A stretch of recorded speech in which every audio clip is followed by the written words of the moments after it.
Good evening, Coach. Thank you very much for joining us. Can you hear me right now? Yes, sir.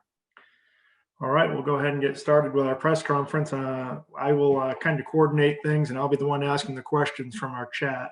Right now, for everyone, we're being joined by Troy head coach Scott Cross. Coach, if you could start with a brief opening statement, then we'll go to questions. Yeah, I'm just super proud of our guys. I mean, we've had a lot of adversity. We struggled down the stretch. We've been in a lot of games, just couldn't figure out how to get over the top. And I felt like our guys played about as hard as they possibly could have played in a basketball game for a complete 40 minutes. And so just super proud of them.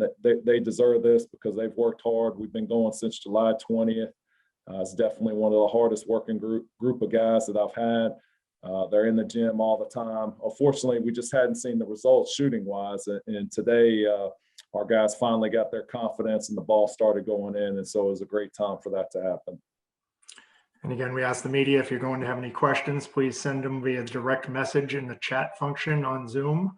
Coach, our first question, what did you do particularly well to get off to such a fast start tonight? Well, our guys, we hit some shots, but I think it stems from our defense. We really badgered the ball. Duke, Miles, and Dez Williams, it starts with them. I mean, they did a great job pressuring their guards. I mean, their guards are as good as any two guards in the conference. And we knew we had to do a great job on them and not let them get comfortable. And Duke and Dez were, just elite defensively tonight. And then you have a guy like Nick Stampley who kind of anchors your defense. And Zay Williams is really long. Khalil's a great on-the-ball defender and has a little length and athleticism. So, I mean, it came down to defense, and I think that's we're able to get some stops, and then you get some easy buckets in transition. But we were able to knock down a couple of three-pointers, which really helped give our guys some confidence, and that always helps, get your defense a little bit more fired up when you're hitting shots. Our next question. What was the scouting report like for UTA? They have a good offense. How did you find a way to slow them down? Well, it stems from, we knew we had to slow down Shahada. We didn't want anything for him to get any easy looks. I mean, he's an elite player. You watch film, I mean, he can score on just about anyone. And Duke is a phenomenal defender, as you saw tonight. I mean, we had him on there. He's long. He has quick reflexes. I think he's one of the top guys in steals in the league. And, he just did a phenomenal job defensively. And then we knew, with Sam Griffin, we couldn't give him an inch of daylight. They have so many shooters and weapons. We just knew we couldn't give them open looks. We knew they were going to hit some shots. We just wanted to make it as difficult as possible.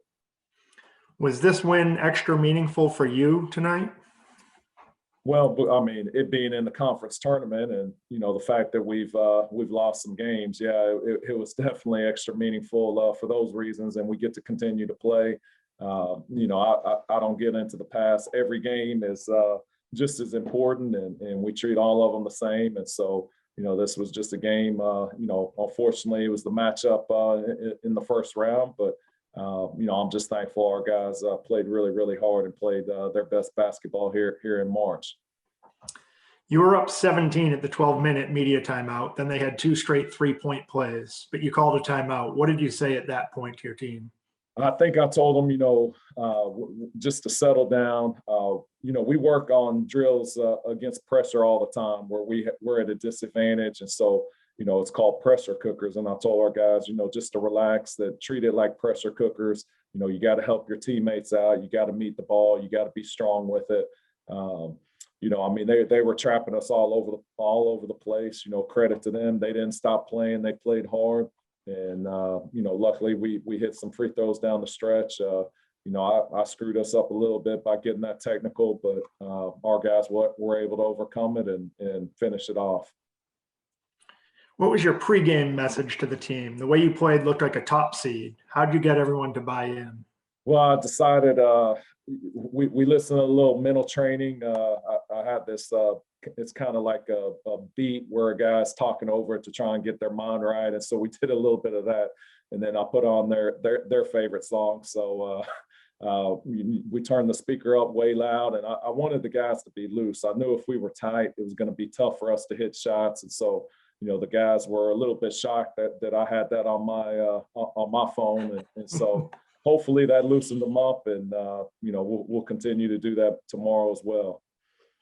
You had some amazing stops under the basket. Can you talk about your interior defense? Well, Nick Stampley has always been the anchor of our defense. I felt like we maybe had a couple of charges that didn't go our way.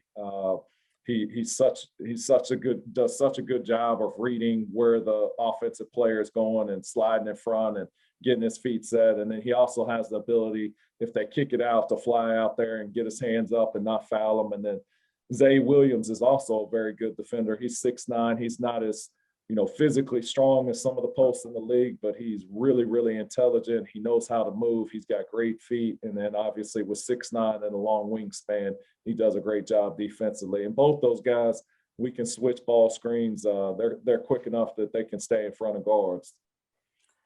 You have a very young team. People have talked about that a lot, but Stampley had a solid game as far as stats, but one play I really thought stood out. 4:24 to go. You missed 2 free throws, and he forced the jump ball to give you possession.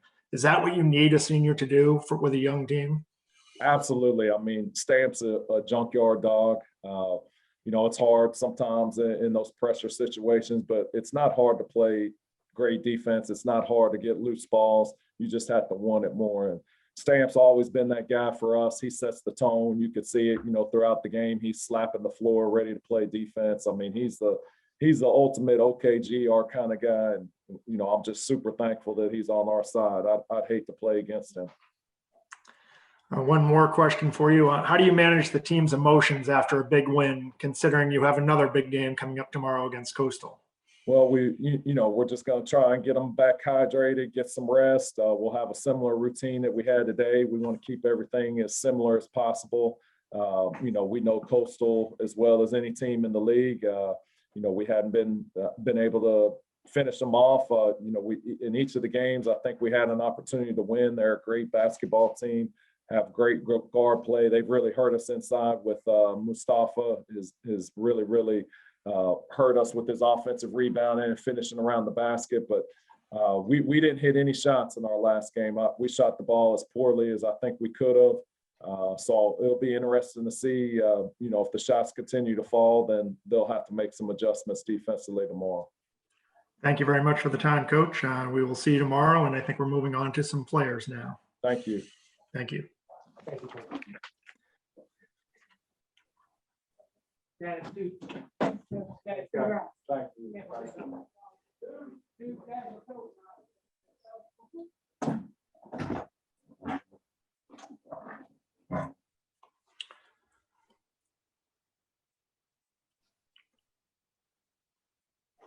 We'll be joined by Desmond Williams and Duke Miles coming up in a minute. If you guys have questions for either of them, feel free to go ahead and type them in the chat now.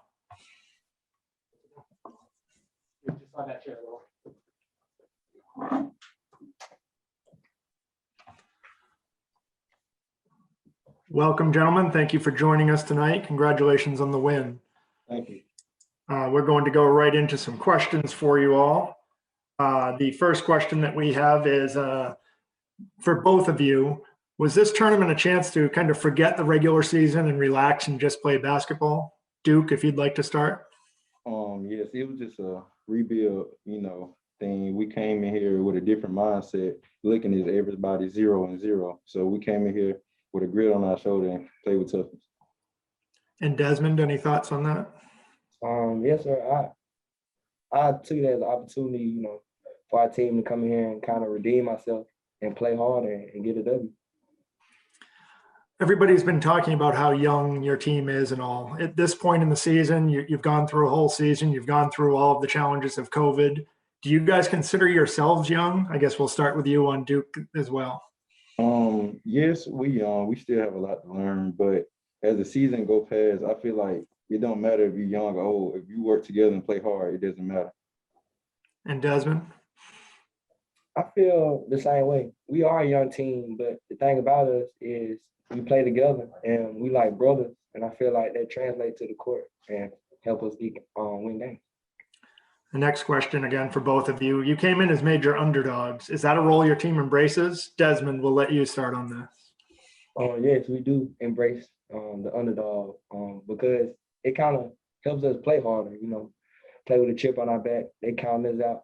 It's kind of like us against them. And Duke, do you like being the underdog? Yes, sir. I feel the same way like this. Here's another question for you. Coach Cross said that beating UTA wasn't that special to him, but did you guys want it for him, knowing that it was his alma mater? Yes, we did want it for him. He can say it wasn't special, but I know it meant a lot to him. Yeah, deep down, I knew it meant as much as him to us and Coach Mangum that couldn't be here today. All right, we have time for one more question for you. How do you manage your emotions? You just had a big win, but you have to get yourself ready for another big game tomorrow. We'll start with you, Duke. Honestly, we have like 2 seniors on our team, so they're the captains, so they really keep us in check and tell us, we got to stay focused and don't never get too high, never get too low. So they keep us in check, more important. And Desmond, do you think the emotions will be a problem going into tomorrow? No, sir. We won this game, but we already ready for tomorrow. Like our mind has already switched to tomorrow's game, and we're going to focus on that and get ready to play. Well, thank you very much for your time tonight, guys. You guys can head back to the locker room and get ready for tomorrow. Thanks again. Thank you, everyone.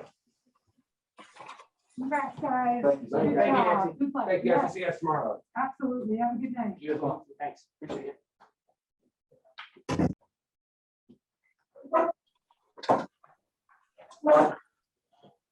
Welcome, Coach. Can you hear me okay? Yeah. Thank you very much for joining us tonight. At this time, everybody, we're joined by UT Arlington Mavericks head coach Chris Ogden. Coach, if you could start off with a brief opening statement, and then we'll go to some questions. Well, congratulations to Troy and Coach Cross and his team for getting them ready to play.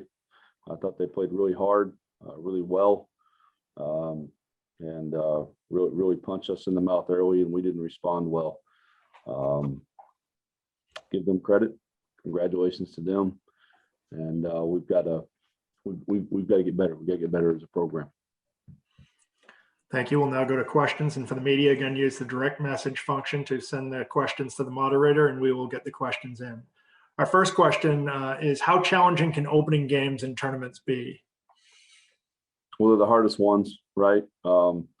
Just got to get going in the tournaments. And, I thought early on we tiptoed into it, and it bit us at the end. They came out swinging, played hard, played well, and we just didn't get it done.